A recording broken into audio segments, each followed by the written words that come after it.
Hey guys, welcome back to my channel. So a couple of days ago, the UK voted in a new prime minister, and one of the major questions being asked by immigrants is, will the new Labour government favor immigrants, or will they make it more difficult for immigrants to move into or live in the United Kingdom? Now, this, among many other questions, is what I'll be talking about in this video.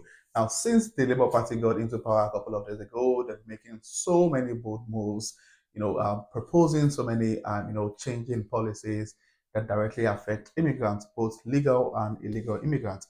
And some of those policies being proposed or implemented, is basically to overturn some of the policies that were implemented by the past government, which of course is the Conservative Party.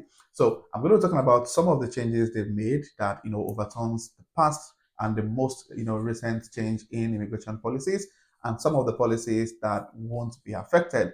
So if you're currently in the UK on a temporary visa, then you sure don't want to stick to this video to the end. Or you're planning to move to the UK soon, then I think this is the right video for you to watch till the end. And if you're coming across this channel for the very first time, do also hit on the subscribe button to join the amazing growing family. And my returning subscribers, you guys are the real MVP. Thank you for being here. I really do appreciate you guys. So without further ado, let's get right into the video. In the last couple of months, the past governments, the Conservative Party, have made quite a number of changes to immigration policy, and some of these changes were not favorable to immigrants, and the British people were not really happy with some of the policies being implemented by the past government, which was the reason why they decided to kick the government out and appoint a new Prime Minister, Keir Starmer. Now, since the Labour Party got into power, they've been trying to implement some of the promises they made during the election, during the election season. They made quite a number of promises around different part of the policies, immigration, healthcare sector, among many others. Now, the question is, what exactly are they actually doing to make sure those promises are being kept? Now, the United Kingdom has a new prime minister, which we all know, Keir Starmer, and they are planning on putting more border checks and you know, um, raising eligibility for foreigners looking to move into the country. So basically, they're trying to make sure that the border is being tightened, and this is one of the major things being mentioned by the current prime minister during the election period. He's saying that one of the ways to actually reduce net migration is to tighten the border, which is planning to actually do. Now, in a recent debate, TV debate, Starmer vowed to maintain the United Kingdom's membership in the European Convention on Human Rights, calling Sunak the most liberal prime minister we've ever had on immigration. So yeah, one of the things that the last government did was to leave the EU, which is popularly known as Brexit. And with the look of things, it seems this current government might be trying to make amendments with the European Union.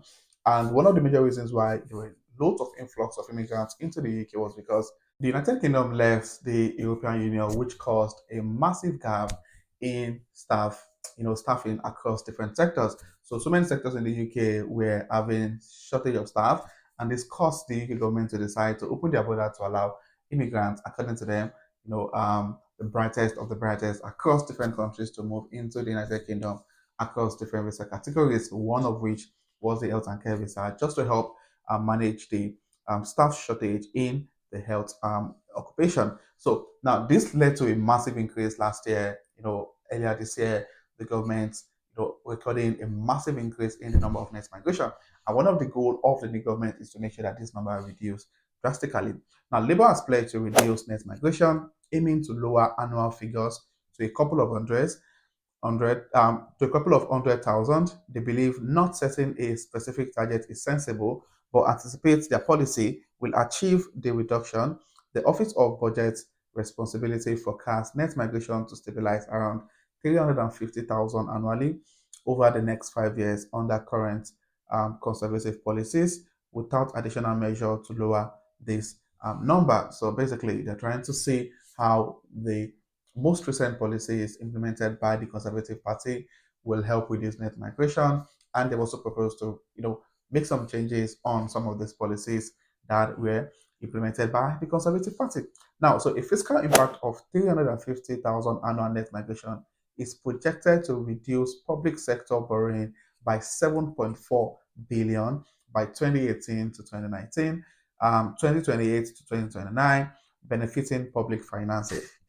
Now, a significant portion of net migration consists of international students whose tuition fees help expand course offering and compensation or compensate for domestic students and research funding shortfalls. They also provide a short-term labor supply for UK government. And I think this is one thing the last government didn't really put into consideration. They might actually put into consideration, but the policies implemented was not in alignment with what was just mentioned. Now, the UK students, international students, to be specific, they contribute to the finances of UK universities. Majority of the finances are coming to UK university, and the fact that they come in to study, they add to the finances of universities. They also help businesses to manage short-term, to manage short-term labor supply, which is a good thing, a win to the country. They're not losing in any way. Some of them claim that the students are putting pressure on the different facilities across the UK, which makes sense. However, they pay the dues to be eligible, and as a matter of fact, international students don't even have access to public funds. Anyway, yeah, so they have actually acknowledged the fact that students are contributing a lot to the UK economy. The question is, what are they going to do about the recent policy about students not being able to bring in their dependents? Hopefully, we get to get more clarification on that. Now, on the work and skilled worker visa, Labour plans to impose appropriate visa restrictions without formally capping immigration routes, linking immigration and skill policies more closely. They aim to address shortage in sectors like construction, IT, engineering by reforming the apprenticeship levy to skill resident workers. Sponsors in key occupations must adhere to government determined workforce plan and fair pay agreements.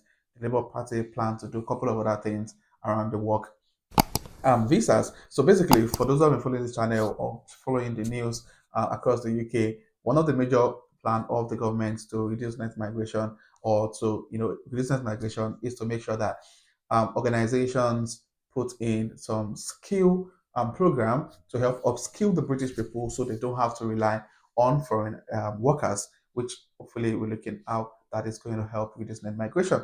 Now, some of the things the Labour Party is planning to do is to disallow companies from sponsoring workers if they lack sufficient workforce training. So if there's not enough workforce training to train those in the UK, then they might stop such organizations from employing people from outside the UK. And they're also planning to remove occupation from the immigration salary list if sector fail to engage with workforce plan. And also they're planning to increase penalty for employers violating minimum wage and other employment laws. They're also planning to strengthen the Migration Advisory Committee and link it with UK-wide skills body. So they're planning to just make sure that many Brits are being unskilled so they can take up some of these jobs. And Labour also plans to investigate the impact of the Conservatives' increase to salary threshold for the skilled worker route and prohibition on care workers from bringing dependents. So they're planning on having a look at this. Hopefully, they're going to make a different decision in terms of the increase in salary threshold requirements and also care workers from bringing their dependents. Now, also on the health and care visa, the Labour will establish a body to enforce employment rights and investigate migrant worker exploitation in the social care sector.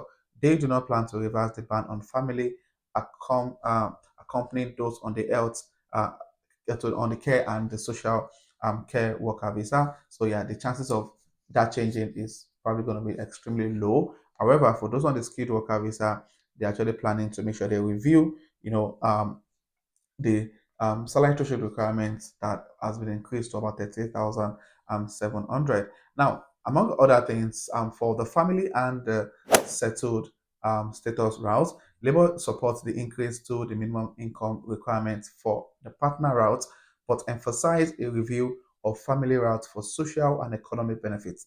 Concerns about the administration of the EU settlement scheme persist, and the next government must address this issue to ensure compliance with Brexit agreement and improve status verification system. So the other idea is, I think this government is probably going to try to like patch up things with the EU and help those who are on the EU settlement route get more rights to stay back in the country and basically they're not trying to, overturn Brexit, but they might actually be trying to patch up things with the EU, to ensure that there's a good relationship, not just for, their plans on the illegal immigration, but also to help reduce net migration drastically. So yeah, these are some of the changes that the Labour government is planning to put into place. Let me know what you think about this in the comment section. And if you have a contrary thought, please also state in the comment section. If you're coming across this channel for the first time, do well to hit on the subscribe button to join the amazing growing family. And my returning subscribers, thank you guys for being here. I really do appreciate you guys. So this will be the end of this video, and I'll see you guys in my next video. Thank you.